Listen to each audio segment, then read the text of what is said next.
Ladies and gentlemen, calling to order the meeting of the Inland Valley Development Agency for May 8th of 2019. Madam Clerk, would you please call roll call? Yes, please state your name for the record. Member from the City of Colton. Frank Navarro. Isaac Suchel. Thank you. Members from the City of Loma Linda. Ovi Popescu. Thank you. Members from the County of San Bernardino 5th District. Josie Gonzalez. Thank you. And member from the 4th District.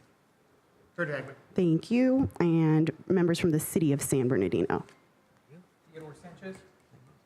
John Valdivia. Bessie Richard. Thank you very much.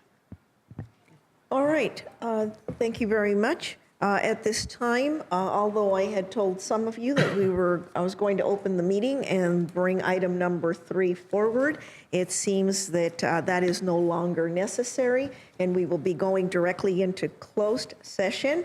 And when we come back, we'll see how things have progressed with item number 3. Thanks. All right, thank you.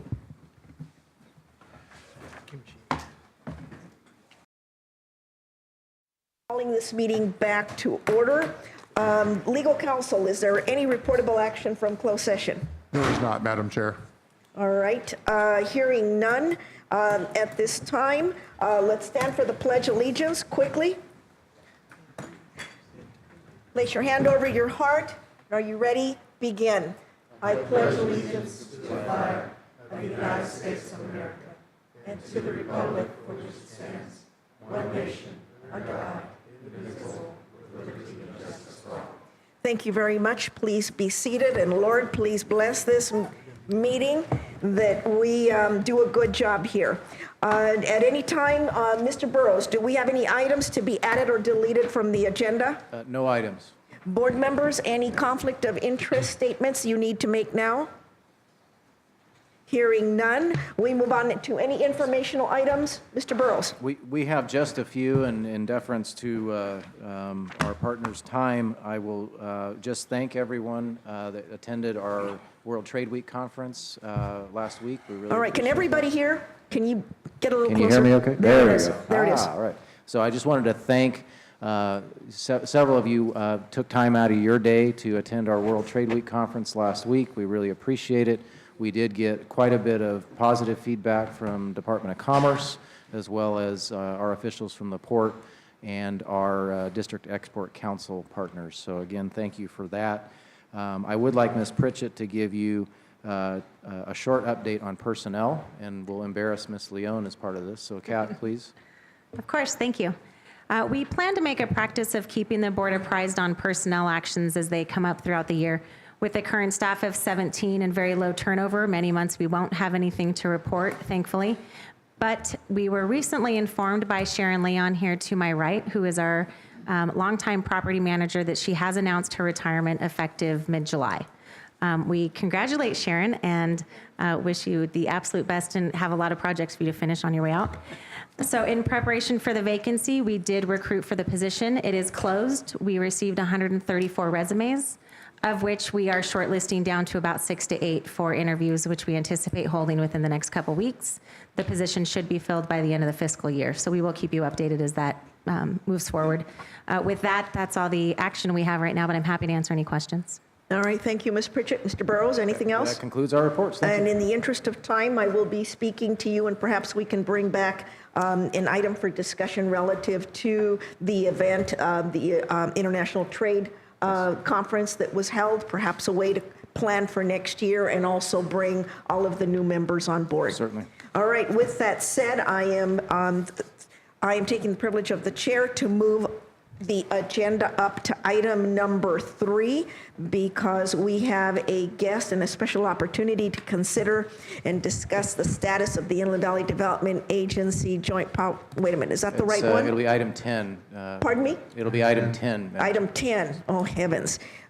Hold on. And I got this newfangled. Where is it? Oh, thank you so much, Ovi. Where is it? All right, it's to consider and discuss a report from Alliance California Development Activities. Mr. Burrows? Yes, I am pleased to introduce our development partner with Hillwood, Mr. John Magnus. Mr. Magnus? Thank you. Are we on? Yeah, you just have to get real close. Thank you very much. So, as you know, quarterly, we like to come before you and report out the activity that we've had in the redevelopment of the Air Force Base. We just so happen to move this one up a little bit so that we can brief you on a new tenant and also have a quick financial update. So, moving along. As you all know, and some of you, we haven't had an opportunity to do the quarterly briefing, but we started the project in 2001 with our first agreement, and these were our stated goals. These were the goals of the redevelopment agency, but also the goals of Hillwood. We wanted to change the landscape. We wanted to bring jobs back and increase the tax base. This was on approximately 2,000 acres of airport and base.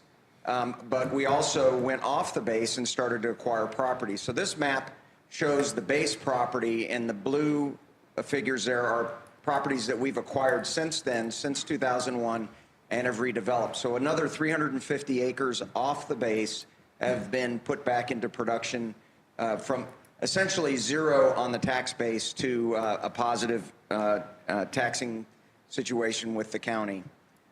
So our master plan stretches all the way from Waterman all the way up to 3rd Street and over to what we now call the Eastgate project. And the Eastgate project is the air cargo project that went before the airport and was approved last October, November, and December. And we're still working with tenants there for that project, but we anticipate, hopefully, once we pass the FAA approvals, break ground hopefully this summer. So our goals to change the landscape, increase tax base, and bring jobs back. Every quarter, we'll come back and tell you, hey, here's how we're doing. So right now, we've completed the 4.2 million square feet of demolition, new buildings of about 15.2 million square feet. We've acquired another million square feet in buildings around the base that other developers built, and we decided that we had to buy from them. In the tax base category, just the buildings themselves, we don't want to give the assessor a layup, so we kind of undersell it a little bit. A $930 million investment by us on just buildings. And the third was to bring jobs back. So last time we came before the IVDA, we said we passed the 10,000 jobs mark. And that was important because that was the number of jobs that were here when the base was open. So we surpassed that. And if you add construction jobs, which we always have construction jobs going on in and around here, we're up to about 12,600 new jobs brought back post the base closing. In terms of economic impact, I won't bore you with the math, but it's about $2.6 billion of economic impact, putting it through the RAMS 2 model. But we're here to talk about one additional project, and this is really great for the airport, but also for IVDA. And this is a tenant. I have Scott Morse with me here from Hillwood, who negotiated a new build-to-suit with Fortune 100 company FedEx.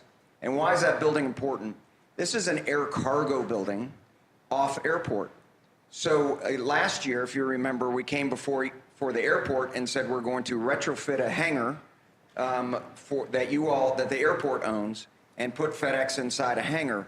Well, FedEx is a big company, and they're out of space inside that hangar, so we now came off the base and are building a facility for them now. So on Tippecanoe and Benedict, just before you cross the bridge going south, you'll see some land there that we've actually owned for about 15 years.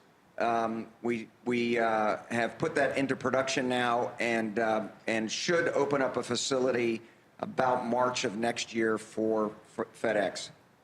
So here's what it looks like today. We're out there grading now. That's where it's located, just north of the Santa Ana River Wash. John, is that where the storage place is? There's It a was storage. where So you removed all the storage things.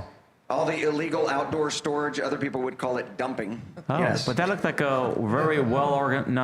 It was No, an that's a different one you're thinking of. Oh, okay. That's south of the river. Okay. Yeah. Okay, this is north of the river. Right, so this is right. between the river and where their buildings are already there. There's some buildings there. Yes. Okay. Yes. So this facility, about a $25 million investment by Hillwood, I think close to 250 employees, Scott, is that right? In probably 2 shifts with FedEx, and they pay well and they have great benefits. But it's here because the airport's here. They have to support their flights coming in and out of the airport, and they have to be able to get their packages to the consumers and to the businesses around the airport. But I thought it was neat to talk a little bit about what was here before. Ovi, you mentioned some of the storage that's around there. Well, it was a dumping ground. This is where we found couches and tires, and people would just dump waste there. We finally were able to clear all that off several years ago, and we could not work fast enough because people would just come there and dump their trash, park cars, and so we bought the remaining houses surrounding it and paid over market for those houses, so no city condemnation was needed, and we're able to assemble the land and build a really nice state-of-the-art facility for FedEx. So that lease is signed. It's how long a lease, Scott? 15 years. So they're going to be here a long time. As you know, I like to brag about it. We've had all the tenants have moved in. Nobody's moved out yet. So and that's since 2001. That's worked very, very well. So we like the long-term, good credit tenants who pay well and who will be around for a long time. Yeah, and in fact, they've expressed interest in buying the building. So Scott's chiming from the back here. Scott is my right-hand man who, I have Ned Shortino, who you know, does the development, and Scott negotiates all the contracts with our tenants, has a great relationship with them, and has been with me for about 4 years here doing that quietly in the background. But I want you to know that we've got a great team here. Supportive, lives here in the Inland Empire, lives here in San Bernardino County, and is doing great things for us. So we've got some other projects ongoing. We've got additional land along Lena Road, and we hope to put that into production here in the next year or so. We're trying to assemble some more property there. And then, as you know, we have an ongoing effort to try and assemble the property in and around the church here on the base and the city gym. So we're working with the city, working with the church, and then working with the federal agencies who like to have their hand in everything. Regards to base closure. So we're working on that, and hopefully we'll get something going here very shortly. So the partnership's been great. This is an ongoing relationship that has taken us from 2001 when we signed the first agreement to all the way to today, where we're here today to do what we love doing the most, which is sharing the profits. So as you know, back in 2001, when we negotiated the agreement, we said, we'll buy the land from you. You said, that's not good enough, Hillwood. We want you to share 20% of your profits with us. And so for every dollar we make, we split it 80-20. And so we're here today to present you with a check. The big check for $2 million. This is to show you that Tim Sabo, Don Rogers, Mike Burrows, and others way back when knew what they were doing to put together a project that said, let's continue to pay far into the future as we go forward. And we're just happy to be able to do that. Because, it warms my heart, because if this is what we're sharing, we know we're finally being able to make some money on the project, and hopefully these will continue as the years go on. So thank you very much for the partnership, and we look forward to the next chapter. Absolutely. Thank you very much. I'd like at this time, do we need a motion, legal counsel, to accept? No, you're not, Madam Chair. Oh, so it's just a receive and file, right? It's a receive, but it's a very nice all right. receive and file. Okay, Yeah, well, all right. It's according to Mr. Gray, it's a receive and deposit. Oh, all right. Supervisor. And I'm sorry, congratulations on the FedEx deal.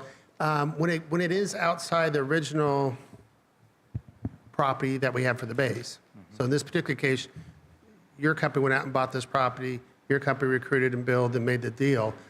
What does IVDA get, if anything, out of that deal? Well, the tax increment, presuming that would stay within the IVDA area. I don't know if it still does. Yeah, it gets distributed back in the residual payments to the member communities, but. Okay, but that's IVDA not really the master agreement we have with No, you. no. Has nothing to do with that property, though, right? Right, okay. So great point. The $2 million that's really coming in is from the sale of 2 buildings that were on the base property. Yes. That you now have tenants in that are there long-term.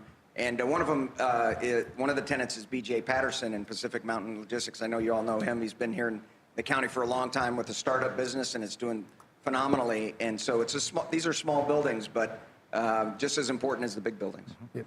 Great, thank you. All right, any other questions, comments? With that, I would ask the board if we would kindly step into the well and perhaps take an opportunity for a photo, and also say thank you for the $2 million. Yes, I do have a real check, though. 22,000. Oh, We do have a really? real check, and I All think right, we've we given will that. get Yes, our we've hands given on that.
I got it. So who gets, you like these in your office? Yeah, I collect those. Put it on the wall, Mr. Gray. In my office. Yeah, put it on the wall.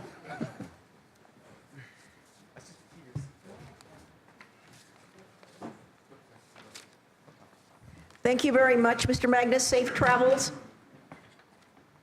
All right. I would also like to point again, because we have new members, please note as we move along that the development that this agency has promoted and supported has been in the city of San Bernardino. All of the other cities relative to the JPA membership have worked in unison to provide the city of San Bernardino with this economic development opportunity. The airport lies within the city. We are neighbored by the city of Highland immediately to the north, and the county again immediately to the north, and some of the surrounding areas. But the development that has taken place as a result of this has benefited, for the most part, the city of San Bernardino, and we do strive to bring in employment opportunities for the cities who are the JPA members. And I'm sure I'm going to be talking to Mr. Burrows about how we elaborate all of that as we move forward with the new board members. With that said, I now would like to move to item number, I apologize here. 3 to 6. I need the consent calendar. Apologize. I need a motion to approve the consent I'll make the calendar. motion, move the consent calendar. I have a motion to approve. Second? Second. I have a second from Ms. Richard. Any other comments? Any opposition? Hearing none, it is so ordered. Moving on to item number 7, which is to consider and adopt proposed budget adjustments for fiscal year 2018-19. Mr. Gray. Thank you. Item number 7, consider and adopt proposed budget adjustments for fiscal year 2018-19 on page 57. The proposed adjustments modify the adopted Inland Valley Development Agency Joint Powers Authority budget to reflect improved estimates and changes in condition. If we turn the page to page 58, we'll see a proposed budget adjustments table listing the adjustments or proposed adjustments to expenditures. There are 4 items, along with footnotes at the bottom of that table. The Property Management Fund, DFAS 1, Professional Services Other, proposed adjustment to increase that budget by $43,000 for a total of $68,000. The lease extension for the DFAS 1 building requires additional payment because of a lease extension issue. Item B, Property Management, DFAS 1, Repairs and Maintenance, proposed adjustment of $20,000 to the original $60,000 to an adjusted proposed budget of $80,000. This is the increase in cost as a result of required flood damage repairs that were not anticipated. Item C, under General Fund, Auditing. Original budget was for $54,000. We propose a reduction of $12,000 to an proposed adjustment of $42,000. This is to reflect unanticipated savings of the cost of an agreed-upon procedure. It came in a little bit less than we had originally estimated. Our last item, General Fund Specific Plan. Original budget was for $125,000.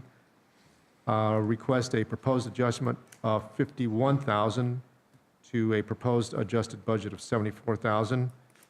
This item was a specific plan budget adjustment, a budget amount not needed as costs are posted to related the capital projects account. In other words, we moved them over. Staff recommends the board approve these recommended actions as set forth above. That concludes my report, and if you have any questions. All right, Mr. Garay, do you find this item to be in good standing? Yes. All right, thank you for the presentation. Board members, are there any questions? Madam Chair, I move the item. I have a motion and I have a second. Any comments? Any opposition? Hearing none, item number 7 is approved. Moving on to item number 8, which is to approve amendment number 4 to the professional services agreement with Griffith Company for the Mountain View Avenue widening and reconstruction project phase 2 in an amount not to exceed, what is this, $10,835. Yeah. And Mr. Harris, and I don't see Mr. Harris. so Mr. Harris is under the weather, so I will pick this up All right, for him. Mr. Burrow. So the additional work requested here is a direct result of the coordination with the U.S. Army Corps of Engineers and San Bernardino County Flood Control District for the redesign of the Mission Creek Bridge. There was some additional structural work that had to be done in and around utility relocations. And the reason it's on your open session discussion item is there was an original contract with Griffith, and with this extension, it's a total of $142,000. But the work is on schedule for completion around the coordination with the Redlands Passenger Rail Project, which is why it's before you today. And does this, with this amendment of the $10,835 still keep the RFP, the project within the RFP? It actually does. This is a All right. pre-construction phase, and it's totally Whatever that, appropriate okay. for the scope. Just making sure. All right, Move for approval? I have a motion. Is there a second? Second. And I have a second. Any comments? Any opposition? Hearing none, it is so ordered. Moving on to item number 9, which I'm now again having, yikes. Hold on. Item number 9, which is to approve amendment number 3 to the professional services agreement with VCS Environmental in an amount not to exceed $72,440. And Mr. Burrows in Mr. Harris's stead, please present this item. And here again, as a result of the feedback from the U.S. Army Corps of Engineers, the good news is that they've accepted the resubmittal of the permit for construction of the new bridge crossing, but they wanted to ensure that the firm that did the original analyses, including the biological but also cultural resources, were on hand throughout the construction phase of the project. This scope does put a time and charges amount not to exceed amount so that they can do that work.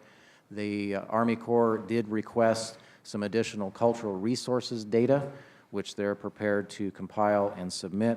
Thankfully, the Army Corps has kept our place in line to ensure that the permit will be issued in time for construction around the Redlands Passenger Rail project this summer. All right, board members, any questions? Yes, well, we weren't anticipating these additional charges or these additional requirements from the Army Corps of Engineers. We actually were not.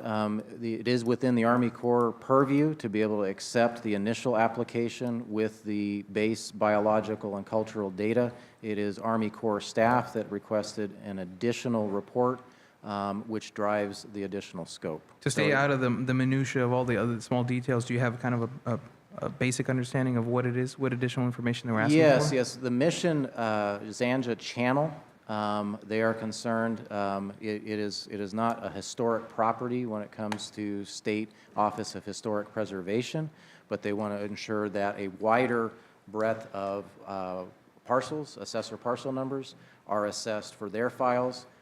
So when they issue the final permit, they have that background data available for their ongoing database throughout this corridor, because Redlands Passenger Rail is one project, but there's multiple crossings throughout the local community and the county of the Mission Channel, and they wanted to ensure that that reach was affected.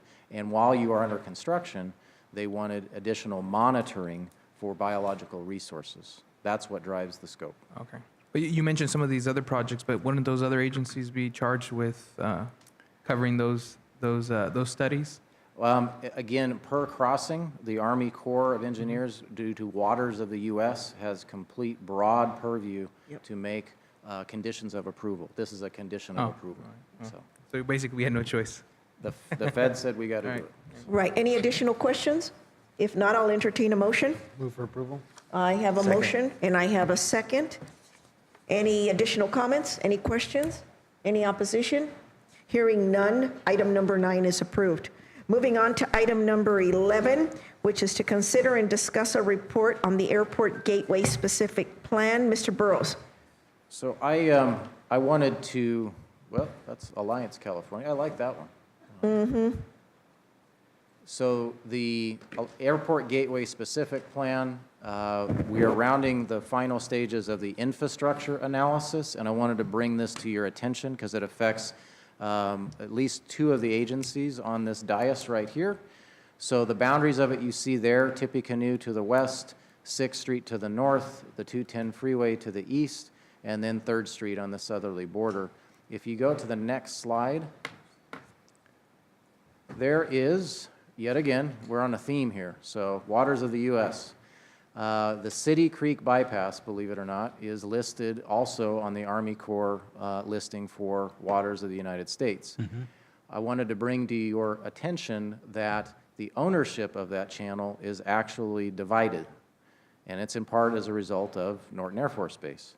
So to the east of us, from the Santa Ana River, going through the community of Highland primarily, that is San Bernardino County Flood Control District property.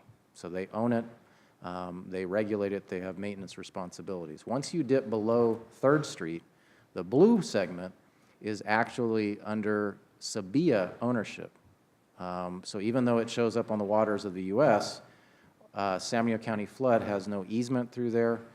They have no maintenance responsibilities. But once you get past Sterling again, that is back in county flood control jurisdiction.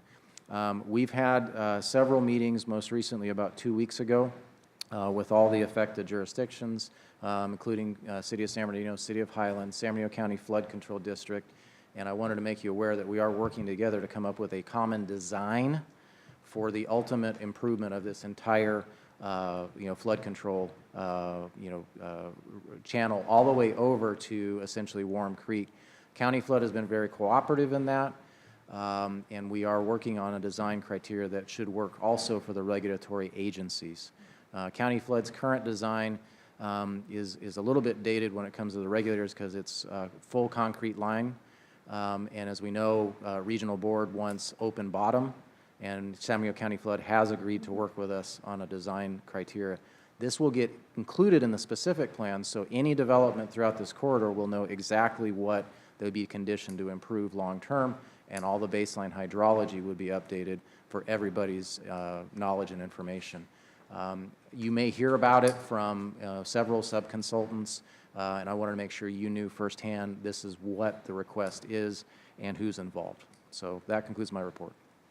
Very good. Questions? Hearing none, then thank you very much for that report. Moving on to item number 12, which is to review status of the action plan for the Inland Valley Development Agency through June 30th, 2019. Mr. Burrows, once again. So we find ourselves in May. I don't need to surprise you with that information. You know that.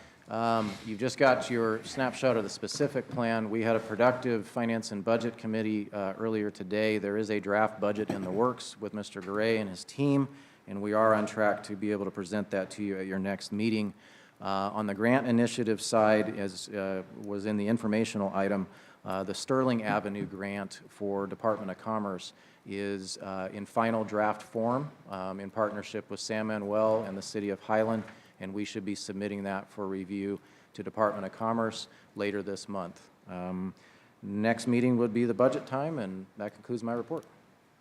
All right, thank you very much. Any questions, board members?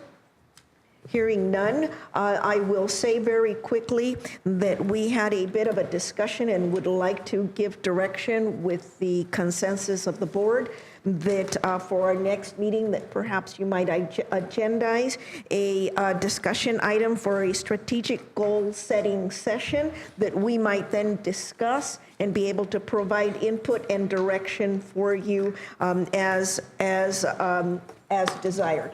With this, I will ask, are there at this time any board member comments? Anyone from the public wishing to come forward and speak on an item that is on or off the agenda relative to this board? Seeing no one, this meeting now, members, is adjourned to our next regularly scheduled meeting of Wednesday, June 12th, 2019.